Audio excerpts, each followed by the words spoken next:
Level of frustration, I would say, amongst certainly quite a few of us who have, well, that's most of the state, have a lot of agriculture in their area. Of course, the governor continues to eliminate some of these line items in the budget. But the one thing that really caught me off guard, and I think it's very important, is the two appropriations that we added last year. I think were critical. That was the Animal Health and Diagnostic Commission, and we eliminated that amount. That was a decrease of $2 million, which we added. I mean, we worked together. We worked on the Farm Bill together, and this was to provide more operational capacity specifically for Penn State and for Penn. I mean, we have a great vet school, one of the best in the country. So now we cut that. And then the livestock and consumer protection, well, that one kind of baffles me even more. We eliminated that. I shouldn't say we eliminated that. The budget shows that it's eliminated with a decrease of $1 million, which once again, we added. And we have, we're in an environment that we worry about food safety. We worry about food terrorism. We worry about those type of things. And now we're cutting, it shows we're cutting them. And I think in good faith, we were trying to work together with the governor's office with all these things. And now we're cutting these key areas. And I think what's interesting is these funds were specifically and deliberately provided to support the operational needs of your agency and the Animal Health Diagnostic Commission. And I've talked to a couple other of my colleagues from Lancaster County, we're #1 ag county in the state, to address the shortfalls in the funding that was proposed. And it was supported, and what's even more ironic is that this was supported and initiated by this administration. I mean, so now we have this.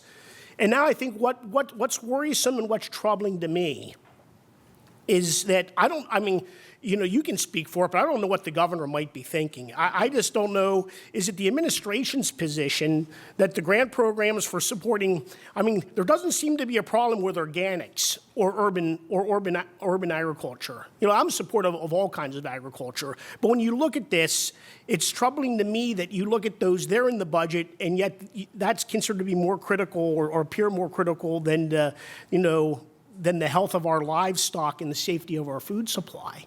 Yeah.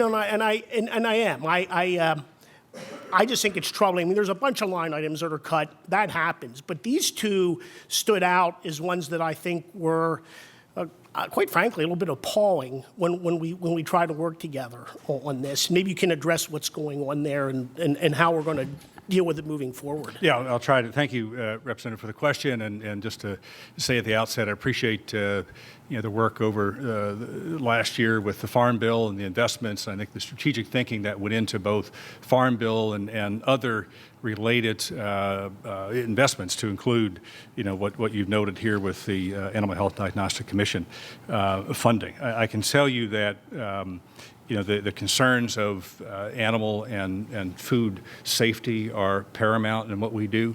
If you looked at the budget, the lines that were added by the legislature were removed. I mean, that's been, right or wrong, sort of a time-honored process since Tom Ridge that I've been around, and Tom Wolf has continued.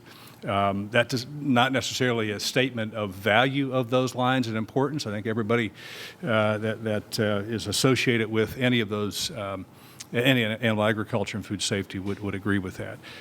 But I think the key that we've tried to focus on particularly is making sure that the Center for Poultry and Animal Agriculture, again, to your point in Lancaster County, is that has been a key with Penn Ag Industries and making sure that we're investing in the needs that both Penn Vet and Penn State have noted in the animal and food side. So, but this is a process we'll work our way through. But I want to just assure you that what we're doing today and trying to be very aware of what's happening around the world with animal health and food safety concerns are noted. Well, thank you. Just to follow up with what's going on in the world today, that's what makes this even more amazing, because with the coronavirus and things going on, this all kind of plays into it. And I think what I'm hearing you say, though, is, we've eliminated funding for the hardwoods in this budget, and there's some other things that are eliminated, that you're saying that this that you're actually supportive of the funding that the legislature put in, and it's more, you're telling me this is more of the process as with some of the other line items Yeah, that we I- have. So this isn't a policy, I mean, I know what you're saying. This gets frustrating. I'll just leave it go at that. Yeah, on both ends. I'll just say, right? Understood. I'll just say that the important thing, though, is that the Penn State and the Penn Vet funding are in this budget, and that's the foundation of whatever we do on the animal health side. Also, the Animal Health Diagnostic Commission and the support to our GGOs. So, in terms of the base support, we're okay.